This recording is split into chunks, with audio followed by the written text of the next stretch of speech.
A ship the galaxy. Never imagined before we dive in? Drop a hi in the comments. It seems small, but it helps YouTube share this story with more sci-fi fans like you. And I want to know who's watching. The vast shipyards of Trident Station shimmered with activity, orbiting the ice-scored world of Europa like a crown of artificial stars. Engineers and workers, clad in zero-gravity harnesses, floated among scaffolds and fusion lamps, finishing welds and running diagnostics. At the very heart of the chaos was the ship everyone whispered about, but few had seen, the Invictus, Captain. Elena Vaux stood on the viewing gantry, her boots magnetized to the deck, eyes locked on the silent hull, stretching away beneath her. She was lean and pale, with silver in her dark hair and the bearing of someone used to command. Years of war and loss had left their mark, a long scar along her jaw, a hint of steel in her posture. Yet today she felt a pressure she'd never known in battle. Raj Malhotra, chief engineer and trusted friend, drifted up beside her, tugging at his collar as if it might ease his nerves. You ever feel like we built something we don't fully understand? He asked, half a smile on his lips. Elena didn't answer right away. She watched as the last sections of the Invictus armor were sealed, black composite plates glinting beneath the floodlights. I know exactly what we built, she said at last. And so do the ones who asked us to show it off. The grand arrival bays filled with alien vessels. The Galari, crystalline and delicate, docked beside blocky hegemony warships. The Safra's organic craft shimmered like cuttlefish in the station's glow. Delegates and dignitaries from 50 worlds had come to witness the demonstration, some eager, some nervous, all cautious of humanity's latest leap. In the command lounge, Invictus core crew gathered. Aiden Lovu, systems officer, reviewed last-minute data streams. Her hands moved so quickly her console seemed to sing. Weapons prodigy Milo Penn, barely 25 and already famous for his pen algorithms, checked the null array's calibration for the 100th time. Navigator Vera Markovic, a fierce Martian paced in tight circles, her focus absolute. Elena addressed her team. Today is about more than power. The galaxy expects a show of force. They expect to be frightened, but I want them to see something. Else how far humanity can reach, and what happens when we refuse to be limited by anyone's rules but our own. Raj grinned. Showtime, then. As the crew filed to their stations, Elena's heart hammered, not with fear, but with pride. This ship, and the team behind it, represented everything she believed about her species. The universe wasn't ready, but that had never stopped humans before.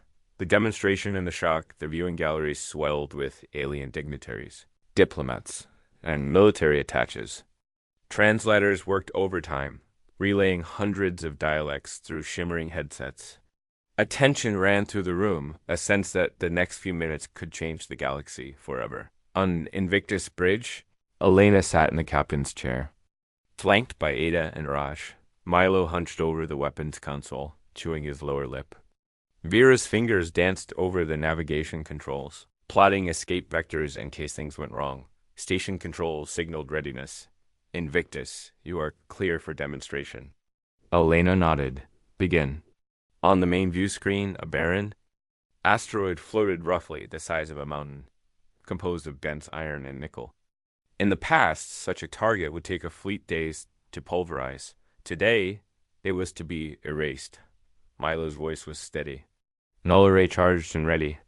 Ada fed real-time telemetry to every council ship, ensuring no trickery could be accused. Raj ran a last-minute safety scan, sweat beating at his temple. Elena took a breath. Fire. The ship did not shudder or roar. Instead, reality itself seemed to ripple. A sphere of darkness appeared, swallowing the asteroid whole.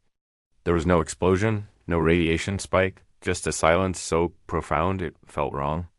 Where there had been mass and gravity, there was now nothing. On every alien ship, alarms blared. Some diplomats recoiled in terror. Others stared in fascination. A hegemony admiral, face like carved obsidian, muttered to his aide, "That's impossible." Not even the old ones could do that. Ada announced demonstration complete. No debris, no energy trace. Milo looked up, his eyes wide. We just unmade it. All of it. The viewing gallery erupted. A Safra ambassador demanded an immediate explanation. The Galari envoy, shimmering with anxiety, warned of catastrophic paradigm shifts. Some delegates whispered in, others in fear. Elena addressed them all via the station's comms. We built this to end wars, not start them. Humanity has always been shaped by adversity. We ask you not to fear us, but to stand with us as equals. Or, if you prefer, let us stand alone. The silence that followed was full of possibilities and dangers, panic and politics. Humanity on trial news of the demonstration streaked across the galaxy faster than any jump ship. On council worlds from Xenthos to Novatris, politicians shouted over feeds. Ordinary beings debated in every language. And militaries raised their threat alerts. An emergency council session was called on Centurion Prime, the oldest parliament. In the stars, Elena, Raj, and Ada were summoned as witnesses. The chamber, a tiered circle carved from living, crystal overflowed with representatives from every major power. The first to speak was Archon Calix, a hegemony warlord whose people had dominated star politics for millennia. Humanity has breached the Treaty of Singularity, Calix thundered. No species may possess technology that can erase matter from the cosmos. This ship must be destroyed and Earth sanctioned. Raj countered with calm. The null array is defensive. We built it because the universe has always feared us, not because we wish to conquer. The debate raged.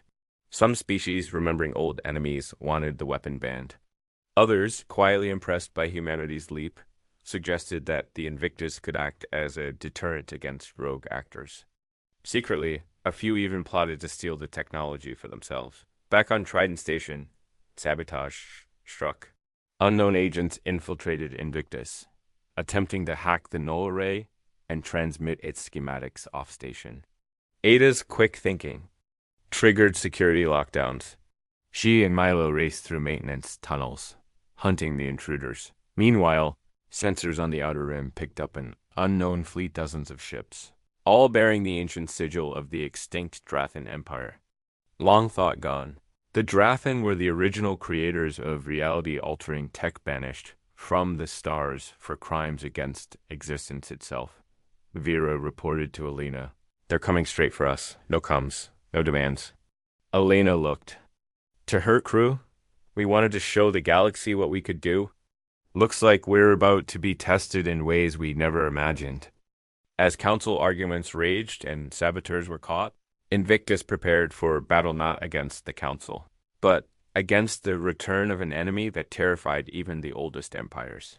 The battle nobody wanted as the Drathan fleet approached. All eyes turned to the Invictus. Council delegates hesitated. Was humanity about to become the galaxy's greatest villain, or its only hope?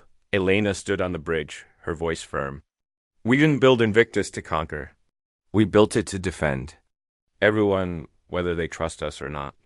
The first wave of Drathan ships arrived, their hulls phasing in and out of visibility, weapons charged with unfamiliar energy. Council fleets panicked and scattered, unprepared for the onslaught. Milo and Ada coordinated with Raj in engineering, boosting the null array's power. We have one shot at this, Raj warned. If we miss, we're done. Vera kept Invictus dancing through barrages, outmaneuvering even the Drathan's best gunners. Elena ordered the null array targeted at the Drathan flagship. The weapon fired, and for a moment, space unraveled. The Drathan flagship winked out of existence, no debris, no echo. The remaining Drathan ships wavered, then broke formation. Some vanished into hyperspace, unwilling to face extinction.